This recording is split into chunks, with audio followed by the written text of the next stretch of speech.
안녕하세요. 여러분이 보내주신 자료 덕분에 오늘 하나솔루션 좀 깊게 들여다볼 수 있게 됐습니다. 네, 반갑습니다. 시작하기 전에요. 오늘 저희가 나누는 이야기들, 이건 어디까지나 정보 분석 차원이고요. 최종 투자 결정이나 책임은 전적으로 여러분께 있다는 점, 이거 먼저 분명히 하고 갈게요. 네, 맞습니다. 오늘 주로 볼 자료는 2025년 7월 9일자 트레이딩 스핀 리서치 보고서인데요. 하나솔루션 주식 투자 포인트 분석, 이걸 중심으로 좀 살펴보겠습니다. 그 보고서군요. 네, 특히 이제 하나솔루션의 핵심, 그 태양광 사업 있지 않습니까? 그 전망이랑 또 관련된 정책 변화, 이게 아주 중요합니다. 좋습니다. 그럼 이 자료들로 하나솔루션의 현재 상황이랑 미래 가치를 가늠할 핵심 정보들 좀 빠르게 파악해 보도록 하죠. 특히 최근 실적이 좋아진 거랑 정책 변화, 이 두 가지가 어떻게 맞물리는지 거기에 좀 집중해 보겠습니다.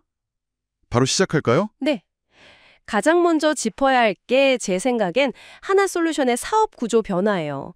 그 예전에는 석유화학 회사 이미지가 강했잖아요. 그렇죠, 아무래도. 근데 이제 무게중심이 태양광, 그러니까 Q셀 쪽으로 확 이동하고 있다는 거죠. 이게 현재 주가나 실적 전망에 진짜 큰 영향을 주고 있거든요. 그 변화가 진짜 숫자로도 보이는 거죠. 2025년 1분기에 흑자로 딱 돌아섰고 2분기 실적도 기대치가 꽤 높다고 들었어요. 네, 맞아요. 7월 초에 주가도 확 뛰었었고요. 이게 그냥 기술적 반등 이런 걸 넘어서는 의미가 있다고 봐야 할까요? 네, 바로 그겁니다. 1분기 영업이익이 3,003억 원, 흑자 전환했죠. 근데 그 중심에 신재생 에너지 부문, 그러니까 Q셀 이익이 1,362억 원이었어요. 와, 신재생 쪽이 거의 다 끌고 갔네요. 그렇죠. 그리고 2분기 전체 영업이익은 한 1,222억 원 정도로 예상되는데 이게 시장 기대치보다 높은 수준이고요. 신재생 부분만 떼서 보면 1,825억 원, 그러니까 전분기보다 또 34%나 늘어날 걸로 보고 있습니다. 오, 성장세가 상당한데요? 네, 그래서 7월 1일에 주가가 7% 넘게 오른 거, 이게 단순한 기대감이라기보다는 이런 실적 호조, 그리고 또 결정적으로 정책 환경이 좀 좋아진 거, 이게 같이 반영된 결과다, 이렇게 보는 게 맞을 것 같습니다. 정책 환경이라면 역시 미국 태양광 투자 세액 공제, ITC, 그거죠. 그게 불확실성이 컸었는데 어떻게 좀 풀리고 있다는 건가요? 맞습니다. 그 ITC가 태양광 설치 비용 일부를 세금에서 빼주는 거잖아요. 근데 이게 언제 끝날지 모른다는 그 일몰 기한에 대한 우려가 컸어요. 2032년이다, 아니다, 2028년이다 이런 얘기들이 나오면서 시장이 좀 불안했죠. 네, 그 얘기 많았죠. 근데 최종적으로는 법안이 발효되고 나서 12개월 안에 결정하기로 좀 가닥에 잡혔어요. 그러니까 갑자기 확 제도가 없어지거나 하는 그런 급격한 변화 위험이 많이 줄어든 거죠. 한숨 돌린 거네요. 네, 이게 미국 태양광 시장의 예측 가능성을 높여주니까요. 특히 이제 미국 주택용 태양광 시장에서 하나솔루션이 강자잖아요. 그러니까 상당히 긍정적인 신호라고 봐야죠. 그리고 한국 정부가 신재생 에너지 보급 지원 늘리는 거, 한 320억 규모인데 이것도 당연히 좋은 소식이고요. 그렇군요. 증권사들도 그래서 그런지 보고서들이 꽤 긍정적이더라고요. NHDB, 유안타, 한국투자증권 거의 다 매수 의견이고 목표 주가도 37,000원에서 45,000원까지 나오고 다 기대하고 있는 거죠. 근데 여기서 좀 재밌는 게 지금 예상하는 2025년 실적 수준이 2021년이랑 비슷해요. 2021년이요? 네. 근데 그때 평균 주가가 5만 원 넘었거든요.